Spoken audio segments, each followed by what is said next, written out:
Hello everyone, আসসালামু আলাইকুম। Welcome to another mini blog. আজকের এই মিনি ব্লগে দেখাবো কাপকেক, অরেঞ্জ ফ্লেভারের কাপকেক।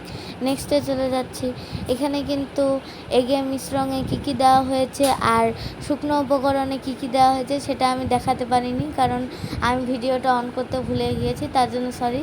আর এখানে কিন্তু কম চিনিও দেওয়া যাবে, বেশি চিনিও দেওয়া যাবে ইচ্ছা মতো। আর এখানে কিন্তু তেল অনেকটা কম লেগেছে, মেজারমেন্ট চামচ দিয়ে দেখতে পাচ্ছেন। যেহেতু এটা অরেঞ্জ ফ্লেভারের কাপকেক, তার জন্য এখানে অরেঞ্জ কালার আর অরেঞ্জ ফ্লেভারও দেওয়া হয়েছে। পরে কিন্তু এটা ভালোভাবে বিট করে নেওয়া হচ্ছে। আর চেলে নেওয়া শুকনো উপকরণ কিন্তু পরে দিয়ে দিতে হবে। এখানে কিন্তু কালার অনেক কম হয়ে গিয়েছিল, তার জন্য কালার আরেকটু দিয়ে দেওয়া হলো। আর চেলে নেওয়া শুকনো উপকরণটা কিন্তু আবারও চেলে নিচ্ছে।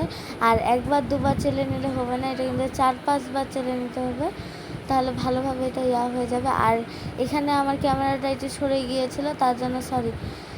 এখানে ভালোভাবে কিন্তু হ্যান্ডউইচ দিয়ে কিন্তু মিক্স করে নিতে হবে, কারণ ভিতরে শুকনো শুকনো ভাব থাকলে সেটা কিন্তু ভালো লাগবে না। পরে কিন্তু সেটা চুলিয়ে বসাই দিতে হবে। আর এখানে কিন্তু মোট 2টা ডিমে কিন্তু মোট 12টা কাপকেক হবে, কিন্তু আমাদের 11টা হয়েছে, কারণ ভরপুর করে এখানে দেওয়া হয়েছে কেকের আর কি মিশ্রণটা কাগজে। আর কখনোই কাচের কাপে শুধু কাগজ ছাড়া দিতে যাবেন না, এইরকম কাগজে দিবেন। এটা কিনতে পাওয়া যায় 5 টাকা করে এক পিস। আর এখানে কিন্তু শিলনোড়া দিয়ে ভালোভাবে চেপে দিতে হবে।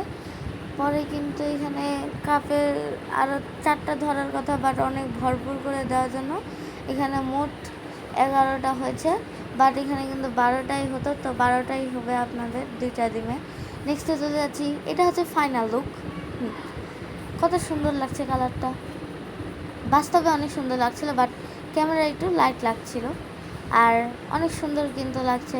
একটা খুলে দেখাচ্ছি, এটা কিন্তু অনেক সফট, মাশাআল্লাহ অনেকটাই সফট হয়েছে, এই যে কত স্পঞ্জি। তো আজকের জন্য এইটুকুই, আল্লাহ হাফেজ।